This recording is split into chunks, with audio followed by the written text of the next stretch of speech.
Congress party కార్యదర్శి Patel Ramesh Reddy parliament ఎన్నికలకు దరఖాస్తు చేసుకున్నారు. కాంగ్రెస్ అధిష్టానం తనకు స్పష్టమైన హామీ ఇచ్చిందని, అందుకనే గాంధీ భవన్లో దరఖాస్తు చేసుకున్నట్లు ఆయన తెలిపారు. సూర్యాపేట అసెంబ్లీ ఎన్నికల్లో తాను పోటీ నుంచి తప్పుకున్నానని, పార్లమెంట్ ఎన్నికల్లో జెండా ఎగరేస్తామంటున్న పటేల్ రమేష్ రెడ్డితో మా ప్రతినిధి Srinivas face to face. Parliament అభ్యర్థిగా కాంగ్రెస్ పార్టీకి సంబంధించి పటేల్ రమేష్ రెడ్డి ఈరోజు గాంధీ భవన్లో దరఖాస్తు చేసుకున్నారు. దీనికి సంబంధించి మనతో మాట్లాడడానికి పటేల్ రమేష్ రెడ్డి ఉన్నారు. అని చెప్పండి, మీరు కాంగ్రెస్ పార్టీ అభ్యర్థిగా నల్గొండ పార్లమెంటుకు దరఖాస్తు చేసుకున్నారు కదా, ఖచ్చితంగా మీకు ఈసారి టికెట్ కన్ఫర్మా?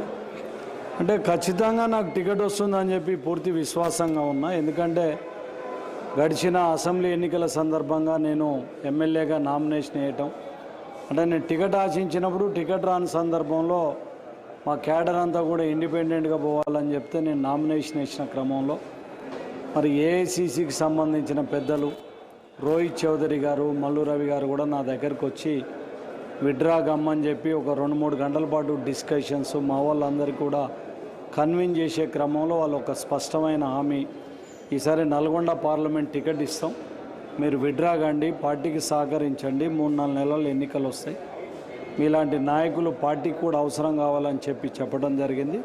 కేసీ వేణుగోపాల్ గారితో కూడా నాకు ఫోన్లో మాట్లాడిచ్చే క్రమంలో ఆయన ఒక స్పష్టమైన హామీ, నల్గొండ పార్లమెంట్ ఇస్తామని చెప్పి ఆయన హామీ ఇవ్వటం జరిగింది. మా జిల్లా నాయకులు మరి ఉత్తమ్ కుమార్ రెడ్డి గారు కానీ, కోమటిరెడ్డి వెంకటరెడ్డి గారు కానీ, దామోదర్ రెడ్డి గారు కానీ లిఖితపూర్వకంగా కూడా రమేష్ రెడ్డికి టికెట్ ఇస్తామని చెప్పి వాళ్ళు నాకు హామీ ఇవ్వటం జరిగింది. ఇప్పటికే జ్ఞానరెడ్డి గారు పెద్ద కుమారుడు రఘువీర్ రెడ్డి కూడా దరఖాస్తు చేసుకున్నారు కదా, మరి ఎట్లా చూడవచ్చు? అంటే జానారెడ్డి గారు కుమారుడు చేసినంత మాత్రాన్నే అదేదో పోయినట్టు కాదు, ఇంకోటి కాదు. ఈరోజు ఎవరికైనా అడిగే అర్హత ఉంది, ఎవరైనా ఆశించవచ్చు, ఎవరైనా చేయొచ్చు. పార్టీలో ప్రజాస్వామ్యబద్ధంగా వాళ్ళ అభిప్రాయం మేరకు వాళ్ళు కూడా అడగవచ్చు. కానీ ఈరోజు క్లియర్గా నాకు పార్టీ హామీ ఉంది, ఓపెన్గా. మీ అందరికీ కూడా తెలుసు, మాకేం సీక్రెట్గా జరిగింది కాదు, మీడియా పరంగానే జరిగింది. కాబట్టి ఎవరు అప్లై చేసుకొని ఎవరు ఆశించినా కూడా ఈరోజు అంటే ఆశించిన వాళ్ళందరికీ కూడా పార్టీ తమ వర్త్ను బట్టి దాన్ని బట్టి కూడా ఎవరికి ఏమి అకామిడేట్ చేయాలని చేస్తుందని కూడా నేను అనుకుంటున్నాను. వాస్తవంగా నల్గొండ రాజకీయాలు ఇటు మంత్రి ఉత్తమ్ కుమార్ రెడ్డి కావచ్చు, అదేవిధంగా కోమటిరెడ్డి వెంకటరెడ్డి చేతుల మీద నడుస్తాయి. ఖచ్చితంగా ఈసారి మరి నల్గొండ పార్లమెంట్కి సంబంధించి వాళ్ళిద్దరి అభిమానం మీకు ఉందంటారా? నాకంటే ఇప్పుడు ఉత్తమ్ కుమార్ రెడ్డి గారు కూడా క్లియర్గా నాకు లెటర్ ఇవ్వడం జరిగింది. తర్వాత నేను మాట్లాడుతూ కూడా నేను ఆల్రెడీ నీకు లెటర్ ఇచ్చిన రమేష్, దాని మీద నేను స్టాండ్ అయి ఉన్నా, నేను ఇంకొక సెకండ్ థాటే లేదని చెప్పడం జరిగింది.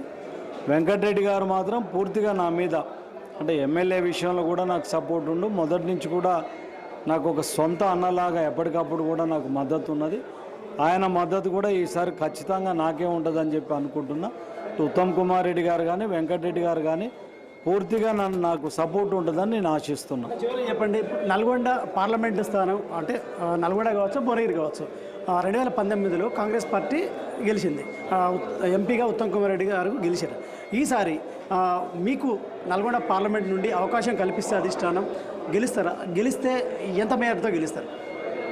అంటే ఇక్కడ ఏం సీక్రెట్ లేదు, రాకెట్ సైన్స్ లేదండి. రేపు నల్గొండ నుంచి నాకు పార్లమెంట్ క్యాండిడేట్గా ఇస్తే మినిమం 3 నుంచి 4 లక్షల మెజార్టీతోటి గెలవబోతున్నాం. దానికి నేను పూర్తి స్థాయిలో ఆధారాలు కూడా చూపిస్తే, దాని గురించి ఏమి ఇబ్బంది లేదు. మంచి మెజార్టీతోటి మా నాయకులు నా మీద నమ్మకం ఉంచి నాకు టికెట్ ఇచ్చి నన్ను పోటీ చేస్తే ఖచ్చితంగా 3 లక్షలకు ఎబో మెజార్టీతోటి గెలవబోతున్నాయి. మొత్తంగా నల్గొండ పార్లమెంట్ నుండి తనకు అవకాశం వస్తే 3 లక్షల పైగా మెజార్టీతో భారీ విజయకేతనం ఎగరవేస్తానంటూ కూడా పటేల్ రమేష్ రెడ్డి ధీమా వ్యక్తం చేస్తున్నారు. అదేవిధంగా అధిష్టానం నాకు గతంలోనే హామీ ఇచ్చింది, నల్గొండ పార్లమెంట్ అభ్యర్థిగా తనకే టికెట్ వస్తుందంటూ కూడా ధీమాగా ఉన్నారు. కెమెరామెన్ సాయితో శ్రీనివాస్, 6 టీవీ, హైదరాబాద్.